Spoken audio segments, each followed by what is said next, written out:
Tonight, the Porcupine presents an episode from Dimension X, a landmark science fiction anthology that brought some of the genre's most imaginative stories to the airwaves. Premiering in 1950, Dimension X introduced radio audiences to futures filled with possibility, danger, and unsettling questions about what it means to explore the unknown. Many of its episodes were adapted from leading science fiction writers of the day, whose work balanced wonder with unease. The episode you're about to hear, Mars is Heaven, is adapted from a story by Ray Bradbury.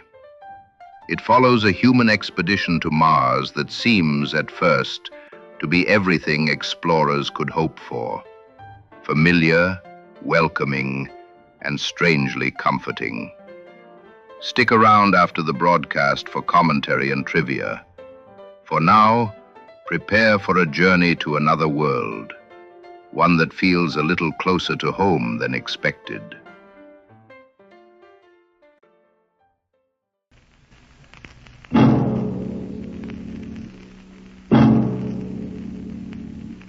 When the first space rocket lands on Mars, what will we find? Will we be welcomed with open arms, or will the Martians treat us as invaders?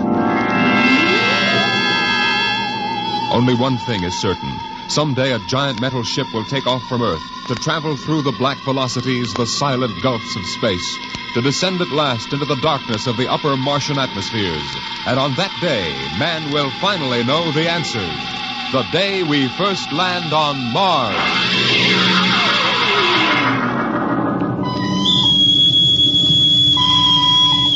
Now hear this. Now hear this. Approaching critical deceleration. Fasten gravity suits. Stand by to land. Mr. Lustig, what do you make of the terrain? There seems to be a heavy ground, Miss Captain. We won't be able to use our infrared lights. And we'll have to come in on radar. Wasn't that a little risky, sir, landing in the dark? I'd rather run the danger of a blind landing, Lieutenant, than come in without the cover of darkness.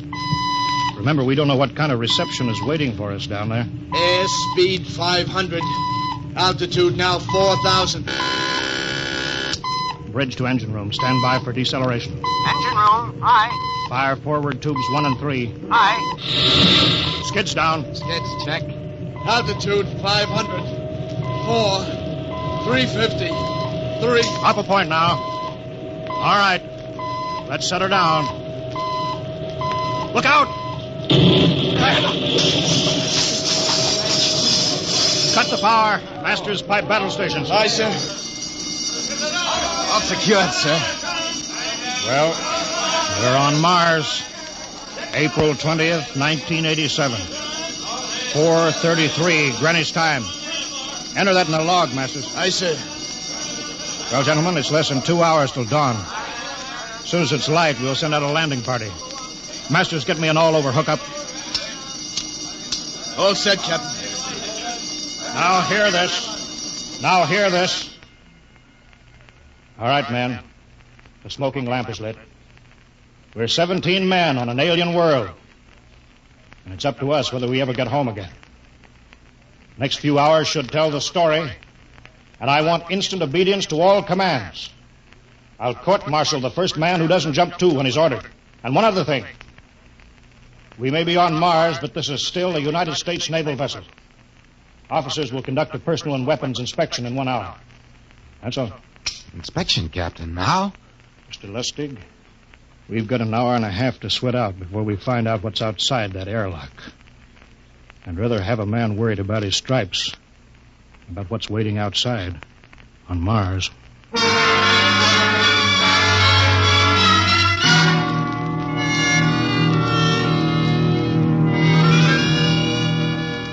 Now hear this. Landing party report to forward airlock. Captain Black, Lieutenant Hingston, Lieutenant Lustig, and Dr. Horst report immediately to forward airlock. It is now landing time -5. Sounds like they're paging us, Hingston. You ready, Dr. Horst? Yes. Ready as I will ever be. Come on. Let's report to the airlock.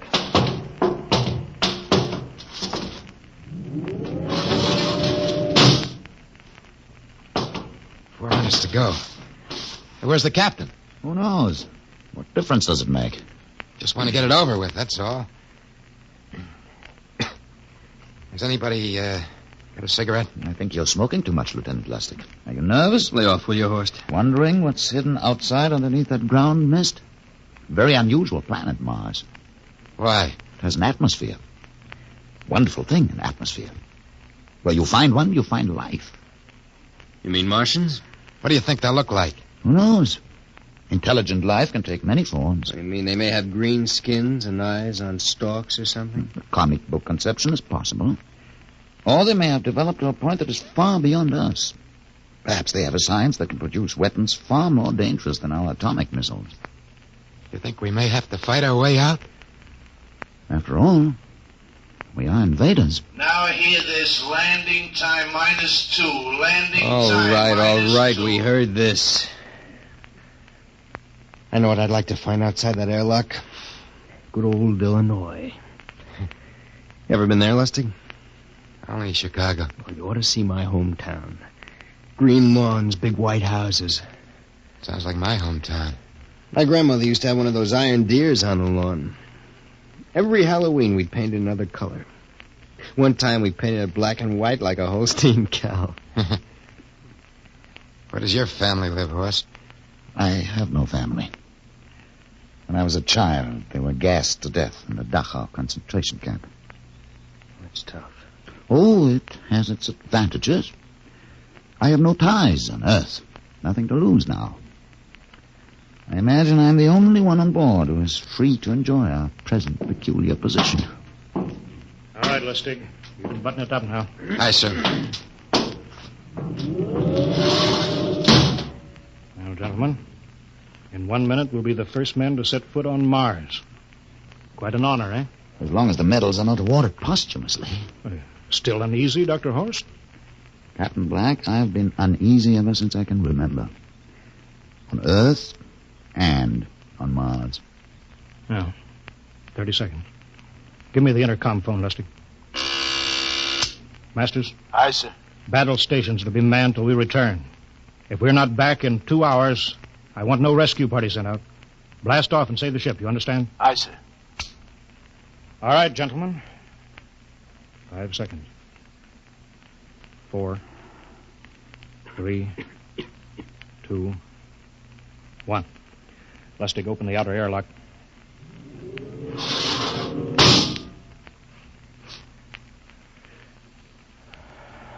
Fresh air. Let's go. Hold it now. It's too dark to move fast. Quiet, isn't it? Not even a wind. You can't see anything through this ground mist. Quiet. We don't know what's out here. Come on.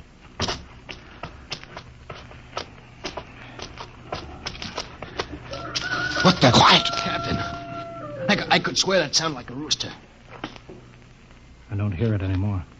A very unlikely sound. A rooster crowing on Mars? Kingston. Aye, sir. Set that machine gun 25 yards to the flank. We'll stay here till the ground mist lifts. Aye, sir. What do you make of the ground, Horst? Grass. Plain grass. You could see some large foliage. There, where the mists thinned out. What the heck is that? Kingston! Hold your fire, you fool! I hit it, Captain. What? Some kind of wild animal. I hit it. I could see the tracers, but it's still standing. Come on, Horst. Doctor, where are you? Up ahead. Admiring the wild animal. Careful, Horst. Wait for us. Don't worry, Captain. Huh. It's an iron deer. A lawn ornament. That's impossible. It's hollow. Interesting, isn't it? A whitewashed Victorian iron deer sitting on a lawn in the middle of Mars. I don't understand. Look around. The mist's lifting. Captain, look there. A house, a regular old-fashioned house. On Mars. Good Lord. I haven't seen carved scrolls and gingerbread like that in years. Look at that port swing. The geraniums. There. I told you it was a rooster, Captain. Give me the glasses, Lustig. I want to take a look through that front window. What? There's an upright piano. Some sheet music on it. Lustig, it's beautiful Ohio. Beautiful Ohio? That can't be. Look here, Horace, do you think that civilizations of two planets could be identical? I don't know. That specific variety of geraniums is only 50 years old on Earth. Is it logical they should develop in Mars? How about that porch swing and that piano and beautiful Ohio?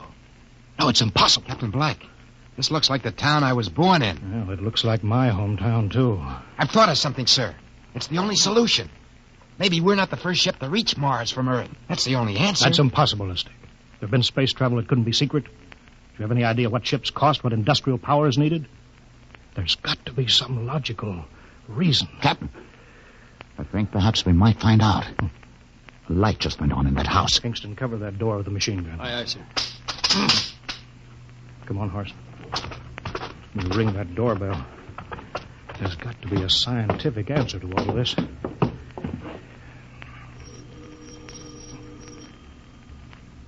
There's something moving in there. Stand back, Horst. Give me a clear shot. Maybe a Martian. Can I help you? We were looking... Well, if you're selling anything, it's much too early. No, wait a minute. What town is it? What do you mean? Are you census takers? No, we're strangers here. We want to know how this town got here. Is this a game? No, it's not a game. We're from Earth.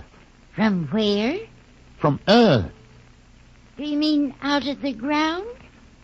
Hey, are you sure you're feeling well? Madam, we came in a flying ship across space. We're from the third planet. This is Mars. Now, do you understand? Mars. You go away now, you hear? I'll call my husband from upstairs and he'll chase you. Now, go on. This is Mars, isn't it? This is Green Lake, Wisconsin, in the United States of America. Bounded on the east by the Atlantic and on the west by the Pacific. Now, go away. Goodbye. Of course, do you suppose it's really possible? I've got to find out more about this. For the last time now, go away. Pardon me, madam. What year is this? Year? Well, 1928, of course. Oh, for goodness sake. You hear that, Horst? And we know it's 1987. And we know it's Mars. Is it possible that we got fouled up, made some tremendous blunder, and circled around and landed back on Earth? In 1928? Well, maybe some switch in time or dimension. Could we have shifted somehow and gone backward in time? Horst, it won't hold water. It's not logical. We've checked every mile. We went past the moon and out into space. We're on Mars. Find out anything, Captain? No, we're going back to the ship till I figure out some logical explanation for all this. Lustig, out at point. Aye, sir. Hingston in the rear. Keep that gun at half load. Aye, sir. Horst, there's got to be some cold, logical solution. Captain. What? That house down the street. The white one with the green shutters. Lustig, what's the matter? I never thought. Thank God. Thank God. Lustig, come back here. He's running for the house. That crazy fool, after him quick. Lustig, stop. Come down off of that porch. Grandma! Grandpa! Lustig, what the devil do you think you're crossing? Grandma and Grandpa, it is you. Lustig, what's going on here? Albert, why, it's been so many years. How you've grown, boy. Oh, it's so good to see you. Lieutenant Lustig. Oh, Captain. Grandma, I want you to meet my friend. This is Captain Black. Captain, I want you to meet my grandfolks. Howdy. Any friends of Albert's is friends of ours. How long you been here, Grandma? Oh, good many years. Ever since we died. Ever since you what? Oh, yes, sir. They've been dead 30 years. What? You mean to tell me that Mars is heaven? Oh, nonsense, no. All we know is here we're alive again. And who are we to question God's infinite ways? Lustig, we're going back to the ship. But, Captain, I want to talk to my Lieutenant grandfolks. Lustig, I don't like any part of this. You come back with us, I have to club you and carry you. Yeah, but, sir, That's they're enough. my... Heaven only knows what they've run up against back of the ship.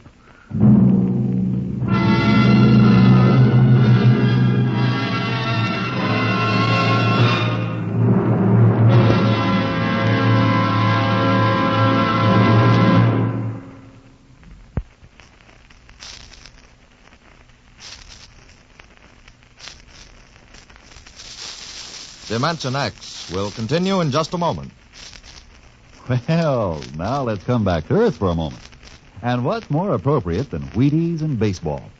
You'll see what I mean as I introduce Ed Prentice, who has a special treat for you. Carry on, Mr. Prentice. Folks, I'd like to have you meet a good friend of mine and a prominent member of a fine little organization known as the Chicago White Sox, Mr. Lucius Benjamin Affleck. Ooh, Ed, don't say it like that. Whoever heard of a ball player named Lucius? What if I went around calling you Paul Edward Prentice? Let's just make it Ed and Luke, huh? All right, Luke. Say, just how long have you been with the White Sox? Over 20 years, Ed. Golly, I played in darn near 2,500 games. Then at bat almost 9,000 times. Man, I'm from way back. Well, Luke, you don't look it. How do you keep up the pace, anyway? Well, Ed, I sleep good. I eat good. I eat mighty good. Wheaties about 4 mornings a week. Those little old flakes put a lot of snap, even in an old-timer like me.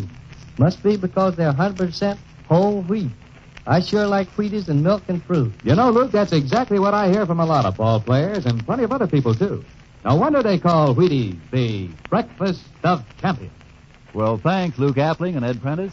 You know, folks, you may not be a champion ball player, but Wheaties can help you feel like one. So try 'em. Wheaties, that is. See how Wheaties at 7 can help at 11.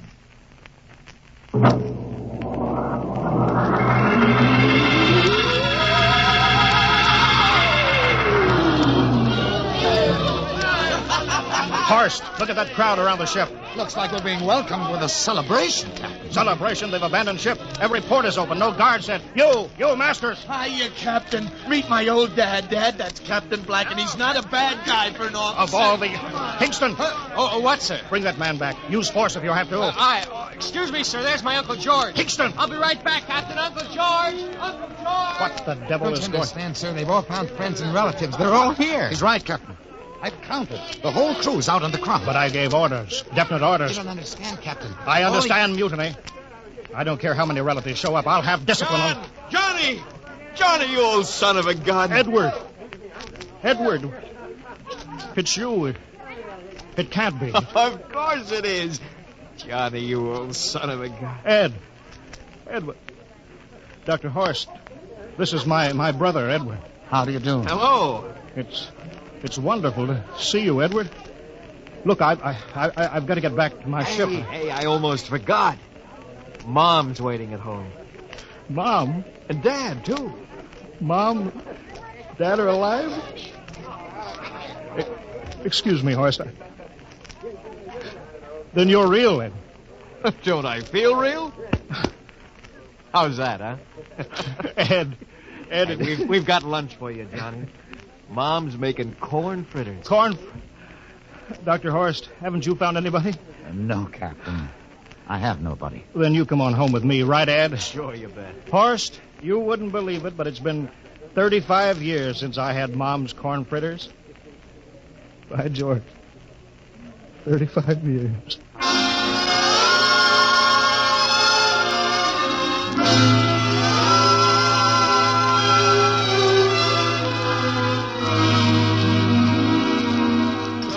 And there's plenty more in the kitchen, so don't hold back, Johnny. You too, Dr. Horst. Well, Johnny, you're still in the Navy, huh? That's right, Dad. I'm in command of the ship. We're an old Navy family, Dr. Horst. All 3 of our boys in the service. Ed was the best pilot in the Pacific. What did happen, Ed? Oh, what's the difference? I'm here now. Oh, you know, it's almost perfect. All we're missing is your brother Will. Then the whole family could be together. Well, it won't be long, Mom. Will's in charge of the XR-54. That's the next rocket coming out to Mars. Well, little Will. When does he leave, Johnny? Takeoff scheduled for September, but it depends on what we report. There's no question about that now, eh? Christmas together again. That'll be something, huh? Yes, sirree. Well, this calls for a celebration.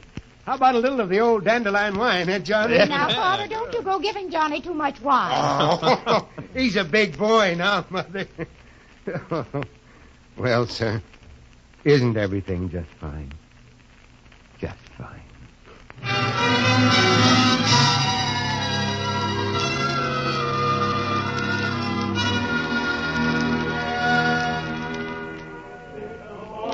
The candlelights are gleaming on the banks of the Wabash, far away. Play another song. Sure, what do you have? Well, Dr. Horace, what do you think of my little family? Very nice. You know, I can't understand why you didn't find any folks here, Dr. Horace. It's just a shame. Everybody else is so happy. I never remembered my family, Mrs. Black. All I know is they were gassed at Dachau during the Second World War. When I was liberated, I was in a delirium 3 months. I cannot remember anything before then. The psychiatric phenomenon. That's terrible. Isn't there anything anybody can do? I don't want to remember. Oh. I haven't had a pleasant life. I prefer to be free of emotional entanglements. They interfere with a scientific approach. I'm sorry, Dr. Horace. Oh, I'll get it.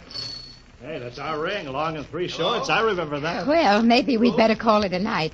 You must be getting tired, Johnny. I'd better be going back to the ship. Oh, nonsense. You stay the night. We insist. Oh, I just couldn't rest thinking of you all alone on that ship. Oh, I'll be all right. Well, good night. Oh, wait a minute, Dr. Horace. That phone message was for you. Me? Yes, that's right. A message from Anna. Anna? I don't remember any Anna. She asked if you were better. Perhaps she's someone you knew at Dachau. Anna? She said she's coming over here first thing in the morning. So you'll have to stay over. Yes, well, but... that settles it then. You stay here, Horst. You can bunk with me in my old room. Oh, but Johnny, we thought you'd like to be with Edward. So you could talk the way you used to. Well, we can't put Dr. Horst on the daybed. I think we better share the room tonight. There'll be plenty of time for talking, Ed. I guess so. Well, I suppose I better drop back to the ship. You know, Ed, security check. Well, why do you have to do that here? Well, I don't know. There's no good reason, I guess.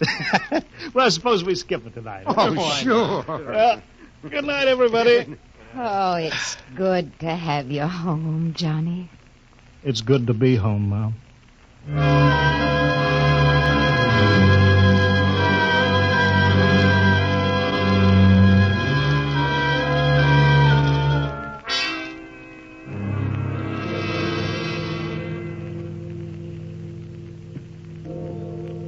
Captain Black, are you asleep? No. I just been thinking about what we were expecting. Green-skinned Martians with eyes on stalks. All the time there was only Mom and Dad and Edward waiting. It's funny what tricks your imagination can play on you. Yeah, I guess Mars is heaven, Horst. I've been thinking about Martians, too. Captain, just suppose there were Martians, and they saw us land. Suppose they thought of us as invaders. What would be the best weapon they could use against our atom bombs? I don't see what you're getting at. They would want to disarm us first, to wipe out all suspicion, to make us feel at home. But suppose this house isn't real. Suppose the people are just images, stolen from our own memories by Martians, created for us by telepathy, hypnotism. That's the craziest theory I ever heard. Maybe that's why there was no one for me. Because in all my life, there is no happy memory, no real loved person. How about that phone call from Anna? Yes. Anna. I didn't remember who she was, but I do now. I just remembered. When I was freed from Dachau, sick, delirious, I raved about a wonderful, kind nurse named Anna that took care of me. There you are. It's logical. She's coming to see you tomorrow. But there was no Anna. I'd been nursed by a man. What? Anna was only a dream. And there's only one way they could have learned about her. By reading my subconscious mind. But that's impossible, Horst. Why? The whole crew was thinking of home. Suppose the Martians read our minds. Yes, but if there are Martians... If there are, they have us separated. Each man in a different house. Sleeping.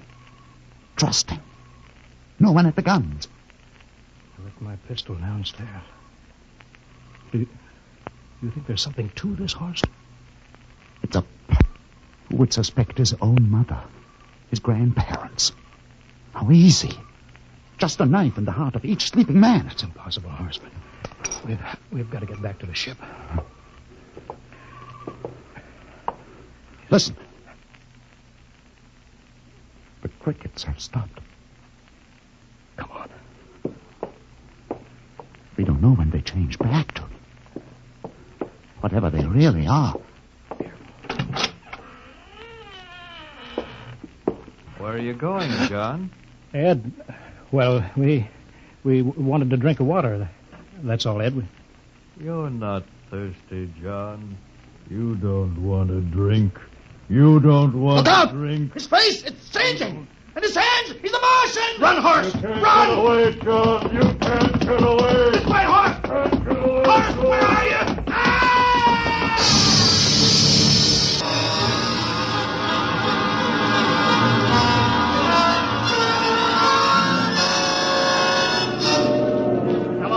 Hello, can you hear me, Earth? This is Captain John Black, the XR-53, calling from Mars. I've locked myself in the ship, but they've crippled it. I can't take off or fire the guns, and they're coming for me now, the Martians. I'm all alone here. All the rest are dead. Hinkston, Lustig, Dr. Horst. Poor Horst, he didn't even reach the door. Listen, they're trying to break through the hull now. Edward and Mom and Dad and all the folks. But they're changing now. Melting and changing back into... They're Martians. Can you understand me? Martians, not men. They made us think that Mars was heaven, and we fell into the trap. Can you hear me, Earth? You've got to stop the next rocket. Tell my brother Will. Tell my brother Will not to come. They'll trap him, too. They'll kill them all. Hello, can you hear me, Earth? This is John Black on Mars. Hello, Earth. This is John Black on Mars.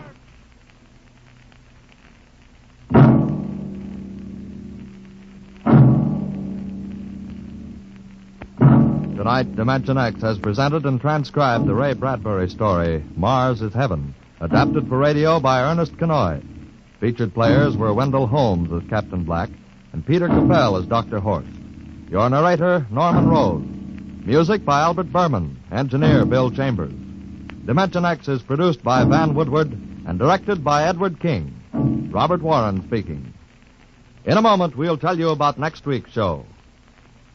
And now, here is your Wheaties man, Frank Martin. Folks, tonight we have a special guest for you. Here he is, Joel McRae. Hello, Frank Martin. I kind of expected to see a package of Wheaties sticking out of your pocket. What? Did I forget him? You must like Wheaties, Frank. Sure, don't you? You bet. I'm joining the big parade of Wheaties programs, you know, with Tales of the Texas Rangers come Saturday night. That promises to be real entertainment, Joel. I understand these are true stories of the Texas Rangers. Absolutely. Each story is straight from the Texas Ranger files. Well, we're mighty proud to have you join us, Joel, with this new program. We'll all be listening on the same NBC station Saturday night for Joel McRae in Tales of the Texas Rangers. Okay, Mr. McRae? Okay, partner. Good night. Good night, Joel. And friends, be sure to listen Saturday, that's tomorrow night, to Joel McRae and his new program, Tales of the Texas Rangers. And get your Wheaties, everybody. And this is the Wheaties man, Frank Martin, inviting you again to listen tomorrow night to Joel McRae in Tales of the Texas Rangers on the Wheaties Big Parade. See you then. Next week, the story of the strangest case ever recorded in the files of the Bureau of Missing Persons. The case of the Man in the Moon. You'll hear the whole story next week when we venture once more into the unknown world of... Dimension X.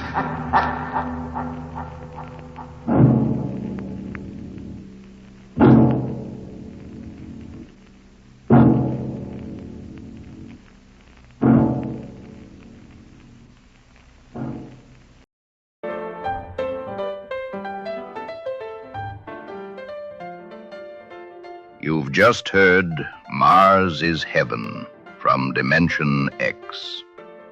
This episode remains one of the most memorable in the Dimension X catalog because it understands that the most effective science fiction doesn't begin with the alien. It begins with the familiar. Instead of strange creatures or incomprehensible technology, the story offers comfort. Recognizable towns, familiar faces, and the illusion of having arrived somewhere safe. That choice is deliberate. Ray Bradbury was less interested in rockets and hardware than in memory, longing, and the emotional weight of the past. In Mars is Heaven, the real temptation isn't Mars itself. It's the chance to believe that nothing important has been lost. The episode plays on a powerful human instinct, the desire to find the unknown already prepared for us, already shaped to our expectations. Exploration becomes less about discovery and more about reassurance. And that's where the danger lies. For audiences in 1950, this story arrived at a moment of enormous technological optimism. Space travel felt imminent, the future felt expansive, and science promised answers to almost everything. Bradbury's contribution was to ask a quieter question. What do we bring with us when we travel into the future? And what do we refuse to let go? A bit of trivia. Mars is Heaven was later incorporated into the Martian Chronicles and has been adapted multiple times across radio and television. Its enduring power comes not from spectacle, but from mood, a slow, careful shift from wonder to unease that rewards patient listening. If you enjoyed this episode, consider liking, subscribing, or leaving a comment or review. Some destinations are welcoming for a reason.